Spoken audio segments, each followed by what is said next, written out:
After Rudra found me, we decided to set off for the mountain together. Unlike my decidedly unpalatable solo travel through the woods, this leg of the journey was far smoother. The trees seemed to part for him, as pliable to his lantern's light as they were hostile to my advances. It was clear who was the outsider. Of the arrow that had been stuck in my chest, what felt like mere moments ago, nothing remained. Except for the occasional jolt of phantom pain, mourning a wound that was not there and had, from the looks of it, never been. The hunter, too, was gone. I felt no trace of his unmistakable presence as we walked, mostly in silence. As the canopy opened up, I saw that the moon had drifted almost to the horizon. There could not have been more than a few hours left until dawn. Finally, as the mountain loomed over the trees, getting closer and closer, we stopped. Normally, Rudra finally spoke. There is some ceremony to be observed at the old temple. Prayers to the Kuldevta, asking the Pitras for their support, and so on. However, we are short on time. Those parts aren't important. They are. But they are not as sensitive to the hour. Not like what we must do now. He unwrapped his shawl, revealing a neatly combed head of gray hair tied off in a short ponytail at the back of his head as he scrutinized the sky. The Tithi, the auspicious window, is almost past. You are lucky I found you when I did. Another few minutes, and... well, you are here now, Thacker. I looked around. This part of the forest seemed indistinguishable from any other copse of trees. Where is here? Here? Nowhere. But this place leads somewhere. He raised his lantern, painting the trees in a dance of shadows as he turned around slowly. Your family grove. Do you remember it? Barely. It was one of the few memories I had intact from my childhood here. Walking around the grove, deep in the forest, not a care in the world. Though now, I wonder if I was only able to be as carefree as I had been because the lady had been with me. Now, alone and decidedly unprotected even by something as simple as a loincloth, I was not so sure I wanted to be here. Only you can find the way there. It is your birthright, passed down in an unbroken line from your ancestors.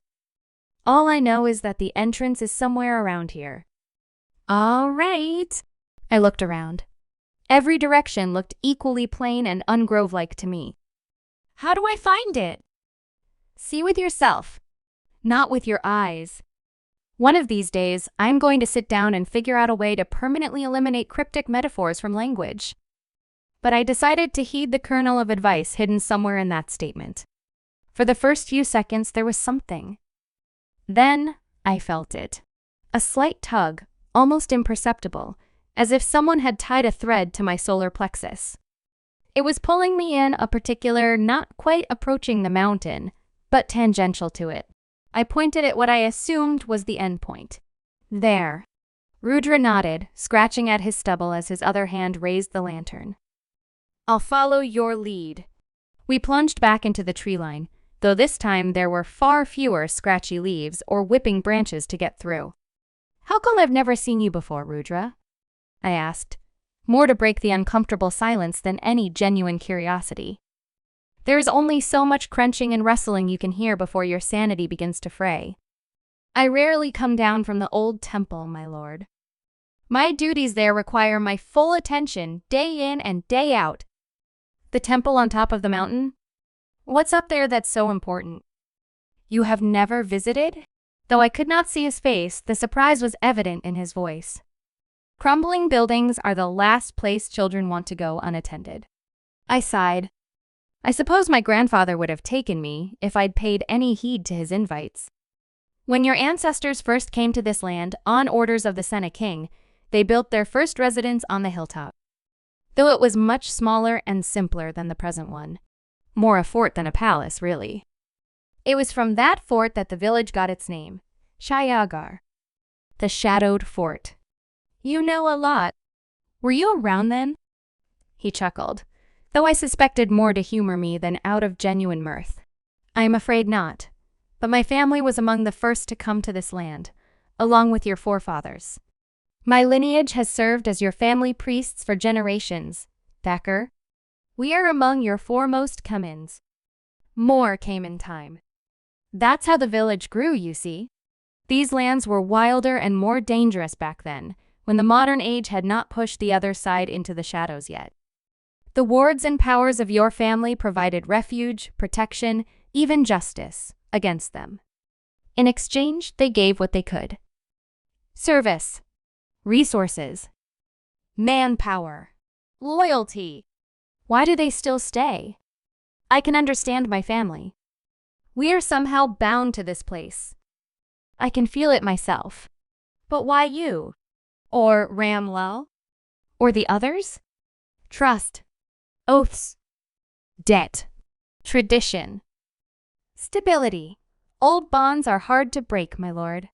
Even when the outside would perhaps be safer, we remain. We remain to help you as you helped us. Besides, it is only by ensuring your survival that the village, as well as the world outside, is kept safe.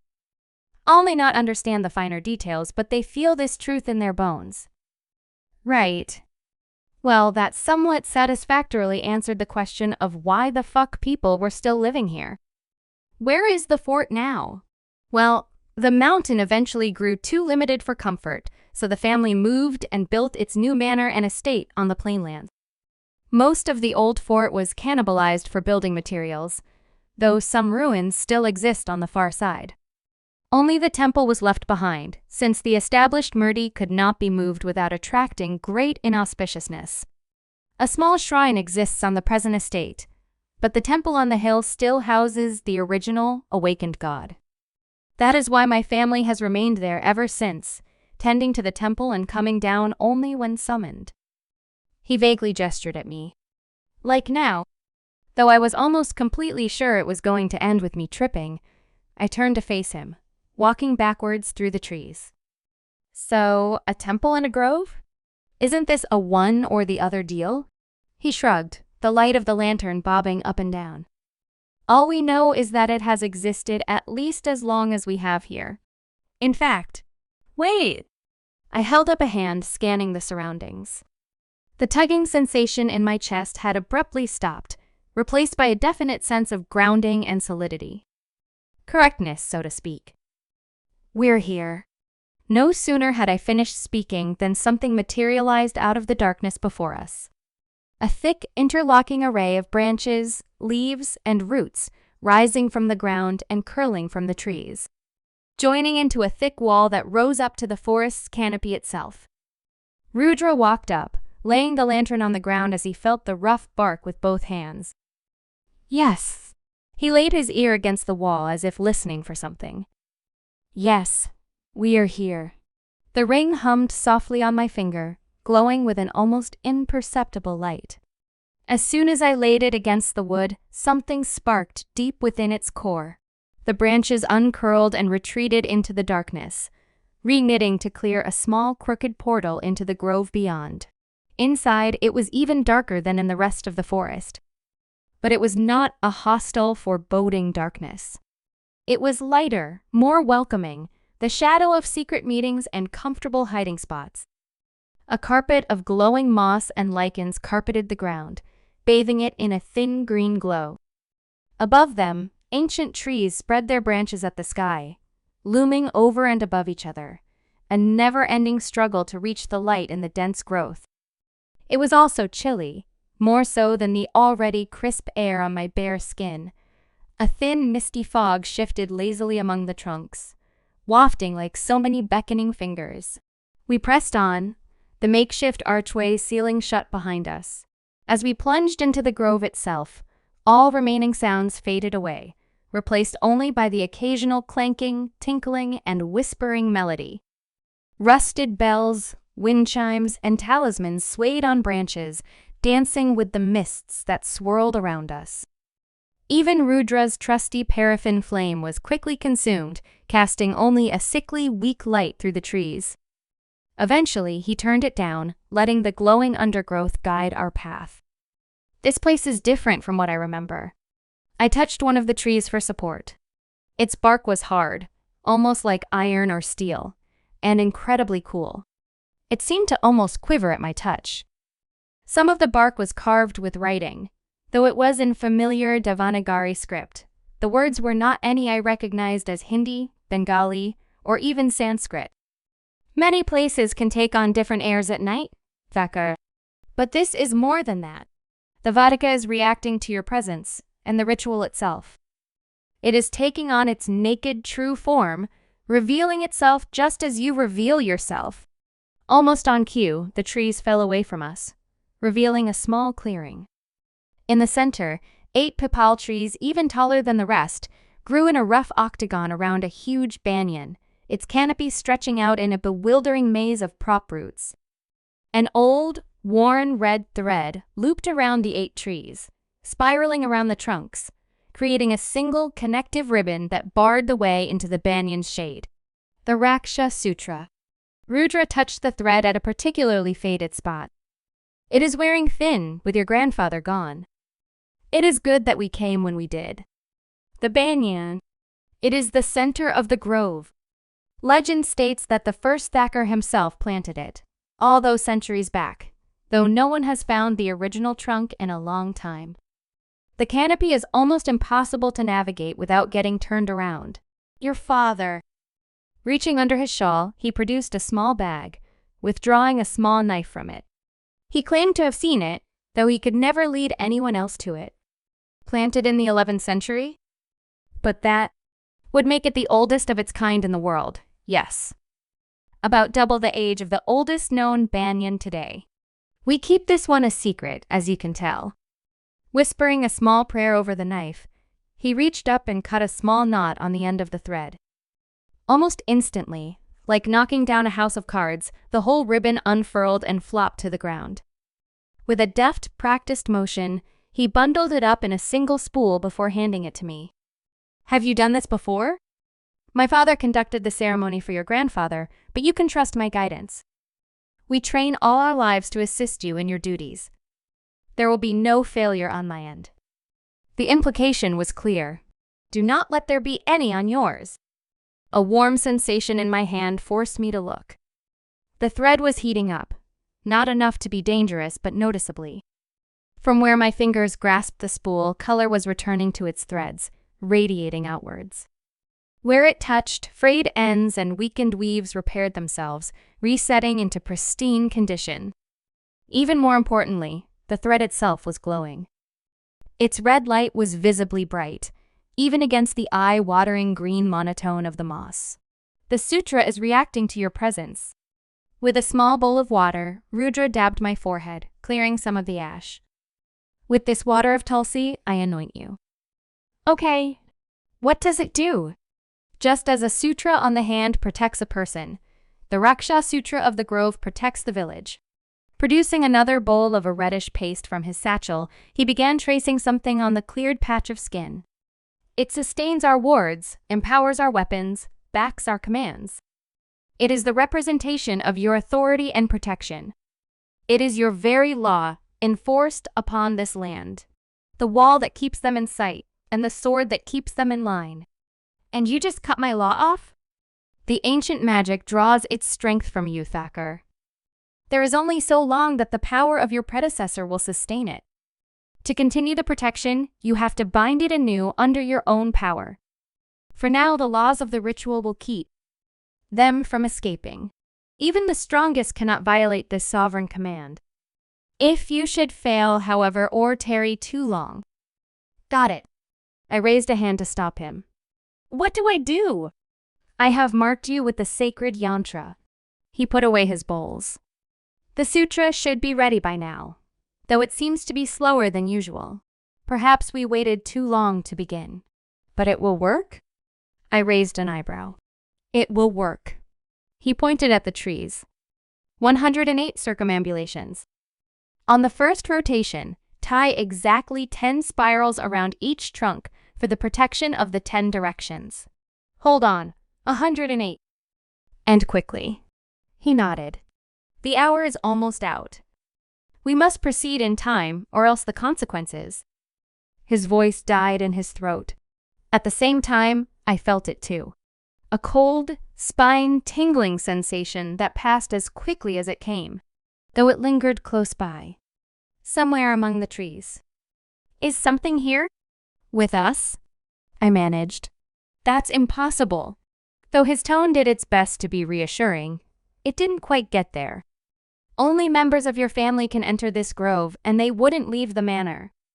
Nevertheless, we need to hurry. But his voice had an edge to it. I required no further encouragement, setting my walking stick aside as I unspooled the thread. Despite its length, it was surprisingly easy to control, almost floating as it obeyed my actions exactly. The trees were thick, far thicker than normal pipals. I could not get my arms around them if I tried. So I had to go around each one 10 times, drawing the thread behind me as I moved as fast as I could. Thank the gods that my leg had, more or less, healed. As I ran circles, I could see Rudra out of the corner of my eye, drawing something in the soil with a long, polished staff he had produced from somewhere. That little bag could not have been big enough, at any rate. Again, that cold presence passed us both. The thread glowed a little brighter in my hands. I could not tell if it was approval or a warning. The cold air nipped at me as I moved even faster, practically sprinting. Judging from how half the spool was gone, I must have completed around half the rotations. Something's wrong. I stopped at Rudra's voice. What? Keep moving. I resumed running, though the soil was beginning to rub my bare feet raw. I'm doing it exactly like you said. I know. But look. He pointed at the thread. Its glow was flickering uncertainly, the color winking in and out of existence. What do I do? Keep going. He had dropped all pretense by now, glancing furtively at the trees as he sped up his drawing. As long as I can get you in the chakra bandan, we will have time to figure it out. I had no idea what that was, but I was not going to argue with the expert. By now, I was more swinging than running, using centrifugal force to propel myself around. I lost track of the minutes and the number of revolutions. All I knew was that I had to run until the string ran out. Then it ran out. There! Stop! Rudra's voice snapped me out of my haze. Not it. His eyes snapped to the sky. Quickly! There isn't much time. A low, growling breeze ran through the trees at an altogether unnatural speed. It was getting closer, hesitating but definite. I tied off the Raksha Sutra. Its color improved somewhat, though it was only looking marginally better than how we found it. Whatever I had done, it hadn't worked. Come here. He pointed at a spot on the ground in the center of whatever he had been tracing. It was some sort of runic circle, festooned with geometric shapes, circular arrays of symbols, and phrases in Devanagari, except on a massive scale. The central point, denoted by 7 perfectly concentric circles, was large enough for a man to sit in. As I took the appointed seat, Rudra ran over to one of the pipals and, with his knife, tore off a small piece of bark. Immediately, it burst into white-hot flames. With his other hand, he produced a small earthen lamp and set it on the ground next to me. The presence got closer and closer, speeding up now. Whatever Rudra was doing, it did not approve. Listen carefully. He held up the burning bark, the flames uncomfortably close to charring his fingers. As soon as I light this lamp, the flow of time will be altered. Right now, there are less than 2 hours left until dawn, but they will feel like 12. No matter what happens, you must not leave the chakra, and you must not stop chanting. Chanting what? He dropped the bark into the lamp, lighting the oil within. Immediately, a strange deadness settled upon the surroundings, as if everything had been flash frozen. Even the approaching coldness was stymied, if only for a few moments, before it resumed its pursuit, more insistent than ever. The first phase of the ritual is over now. The stricture against killing or harming you no longer applies.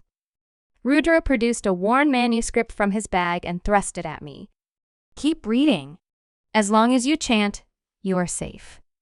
No matter what you see, what you hear, keep going.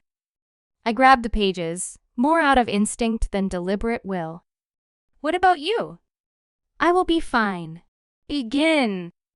A cold, cruel laughter rang out, bouncing among the trees. It was here. As if that will save you, little lord. Don't listen to it. Begin. Now. Rudra raised his hand and his staff appeared in a flash of fire. He stepped outside the circle as I began to chant. I recognized the text immediately. It was the Shandi path. I knew it well. Even as a child, I used to recite it with my father during his evening prayers. But the script was wobbly, half-faded, and inconsistent. Handwritten many years ago. But even without that, my Bengali reading skills had only gotten worse, with all the time I spent poring over petitions in archaic English. My father had died a long time ago, and the prayer room at home has been gathering dust. I stuttered on the first line. Once. Twice. And again on the second line. It laughed again, cruel, mocking. Behold, your mighty lord, the protector of Chayagar, the scholar, the warrior. Behold, I tremble in awe. It roared with more laughter. It only made my stuttering worse. This is a place of peace, of family, of ancestors. Rudra raised his staff. You are not welcome here. I do not know how you crossed its threshold, but you will torment it no longer. Begone. A place of peace, of family, of ancestors. It mimicked his voice with a mocking tone. Oh, if you knew the half of it, my friend. But do not fear. A blur of shadows shot out of the trees, heading straight for him. Reacting faster than I could have anticipated, Rudra threw something on the ground in front of him. It flared and exploded like a bomb, creating a roaring wall of fire. But the entity was undeterred, barreling straight through it. There was a sickening sizzle and a loud grunt of pain. And then it was upon him.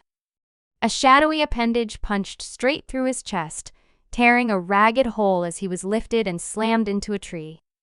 The bark cracked with the force, the broken edges glowing like dying embers. You shall not have to worry about it.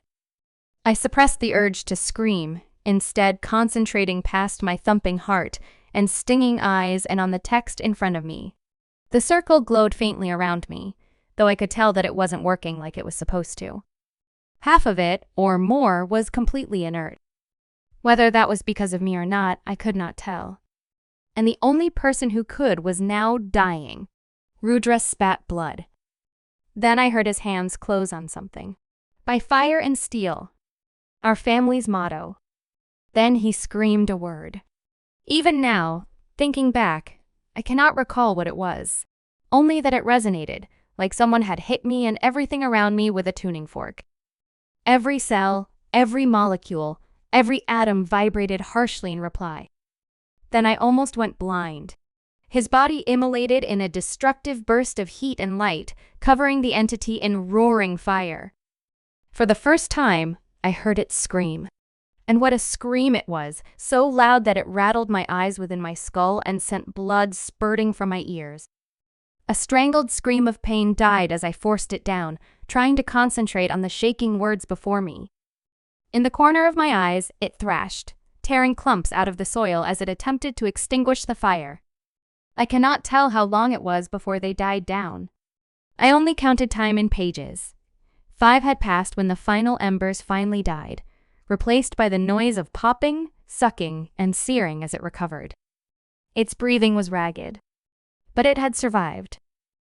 Meddling bastard, it growled after a few seconds, unsteadily rising to his feet. First your grandfather, then this one. Seems I can't catch a break from troublesome old people. At their age, they should have the decency to lie down and die. It took a few more shallow, rattling breaths. Thankfully, there are no more here. No more to save you. It started towards my position.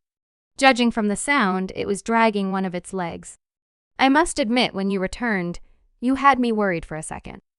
The legends, the stories of your birth, they cut an intimidating figure. But now, I cannot believe I was afraid of this mewling whelp. Its cold aura slowly crept over me as it got closer, bleeding over and through the circle's protection.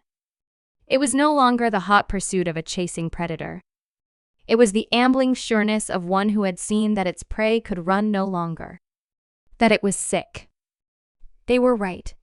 You're useless. A broken toy. Honestly, I don't know why I bothered. The circle flared weakly as what passed for its foot grazed its boundary. I redoubled my chanting, but after only a meek resistance, the boundary collapsed, and it was free to enter. The lamp still burned beside me. I was tempted to put it out. Maybe with only an hour or two left till dawn, I could run and hide. Surely it could not kill me in the daylight. Its gray aura was nowhere to be seen. Despite the bravado, it was weaker than normal in the grove. But I had no idea what putting out the lamp would do. Maybe it would just fail the ritual. Maybe it would do far, far worse. I should have asked Rudra.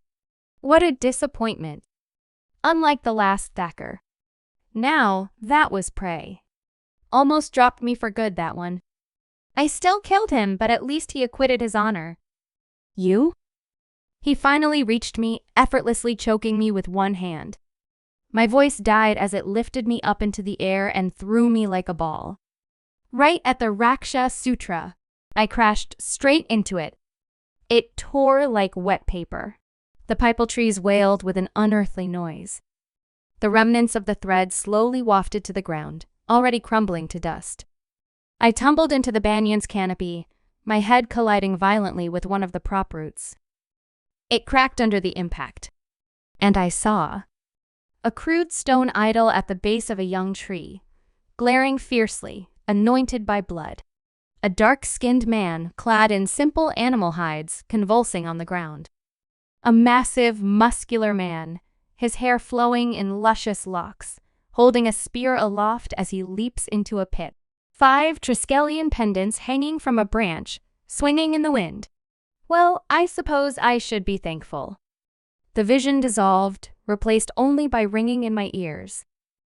I struggled to raise my head as the entity stalked closer, past the final remnants of the sutra. You made it all very easy. I finally got that scream out of me as shadows pierced my limbs like skewers, lifting me into the air. The pain was tremendous, making it hard to see, feel, or even think. Dimly, I felt the ring grow warm against my finger. The pipals matched it, their bark glowing from within.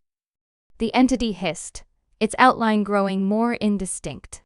A tangle of roots emerged around its feet, growing and thickening as they wrapped themselves around in a tight embrace. Where they touched, the shadows boiled and retreated, shrinking. For a moment, it was stopped. Then it snapped itself free of the wood. The light in the trees flickered, weakening and dying by the second. Even on death's door, you cannot marshal the strength. It tutted, reaching out to grab my chin. I wonder who did this to you. Did what? It chuckled. Well, not like you need to know. Not where you're going. But it does almost make one feel sorry. Almost. Please, I croaked, beginning to lose consciousness as blood dripped from my wounds. Please. I don't want to die. Please. Who wants to die, little lord? Isn't that what makes killing, well, effective? It laughed at its own joke. Despite myself, I felt tears welling up in my eyes. Please. I have a family. Please let me go. I'll leave. I swear. Just, It shushed me. I know you'll leave. Let me help you along. It raised another tendril, this time aiming straight for my head. I let out one last strangled whimper. My cane burst through its chest, the metal tip gleaming in the moonlight as it stopped mere inches from my own flesh. A second later, runes flared all along its body, and the entity roared again, half in pain and half in frustration. I flopped to the ground like a sack of vegetables, darkness already gnawing at the edges of my vision. The creature staggered back, clawing at the wood. Then a thicket of arrows buried themselves in his side, detonating with enough force to knock it to the ground. As it fell, I saw 2 figures standing at the tree line, blurred and indistinct. One of them lowered a massive bough, knocking another arrow. The other ran straight for me, the air between us snapping with frost as its white clothing billowed in a wind I could no longer feel. The entity was on the ground now, its cloak of shadows ripped to tatters. It was panting, catching its breath. I only saw it for a few moments, and with the state I was in, there was no way to know what was real and what was a hallucination. Its nails were long and primal, more like sharpened swords as they scrabbled at the dirt. Its hair was unkempt and matted, flowing down over its face such that only one desperate, hunted eye was visible. Its flesh was grayish and unnatural, more like a rotting corpse than a living, very deadly thing. But underneath it all, it was a man. The white figure reached my side at last, dropping to a knee. I felt a soft hand under my head. Then, finally, darkness took me, and I felt no longer